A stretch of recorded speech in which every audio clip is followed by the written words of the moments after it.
Allow me to describe the educational approach that we're taking in this program that you're currently studying. We look at cybersecurity operations as moving towards standardization, where we will see professionals being produced in programs around the world that come out with similar knowledge, much the same as you see computer science majors in one university looking roughly the same as computer science majors in another. Or in the case of another discipline, say the law, you have obviously different implementations of the law in various countries at various universities, but overall the curriculum covers many of the same meta subjects. And we're going to be seeing cybersecurity moving towards that sort of standardization. There's some history behind standardization that goes back to the late 1990s when one of the people in the videos that you'll be watching this module began to understand that by integrating critical infrastructure online, we were opening up vulnerabilities that had never existed before. This resulted in action here in the United States where U.S. President Bill Clinton authorized Presidential Directive 63, which was the first time this country had grappled with cybersecurity as a problem and recognizing a need for a national strategy.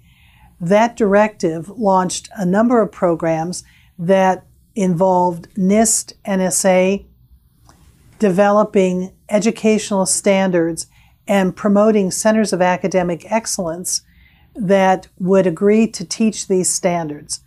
That program started with just 7 universities in the United States. At this point in time, there are over 200 that align with standards that have been developed by NSA and NIST. Why is this important? Well, as we move toward professionalization of the field, which I see coming and we'll be talking about later, we need to have some common body of knowledge that a cybersecurity graduate would have an understanding of. So the Center of Information Assurance and Cybersecurity at UW is also a resource center for this movement. There are about 4 or 5 of them in the United States. As a resource center, we have broad contacts with industry, government, academia, and we form partnerships around the world to disseminate best practices in cybersecurity education. Some of the countries that we've worked with include Wales, Germany, South Korea, Canada. There are others. We've had students attend our programs from South Africa, Moldova, and Ghana. And so we have a broad reach. Our goal is to continually participate in standardization processes, and we bring that knowledge into every program we create. We see our center as a pedagogical engine where students come in and graduate as a step towards the profession that they want to pursue. And I say multiple professions because cybersecurity is no longer a single entity. When I began teaching, there was just one career path in cybersecurity. Now there are 31 that have been identified by NIST. Specializations abound, and we've seen the field expand. So that leads me to assert that we will never, in any of our programs, this included, be able to cover the entire field. And so when we design curricula like this, we consider the student and the kinds of people that would be coming into our classes, the possible goals that they might have for themselves, and then we take a slice of that body of knowledge to develop the curriculum that we provide in a particular course. We've talked earlier about the curriculum content. I'd like to show you that it not only aligns with the NIST framework of identify, protect, and so forth, but we also are aligned with a very well-known model in cybersecurity called the McCumber Cube. This particular model has been around for decades.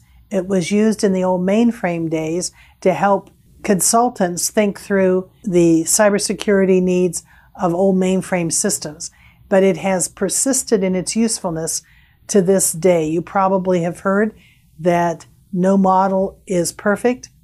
Some models are useful, and this model has been extremely useful.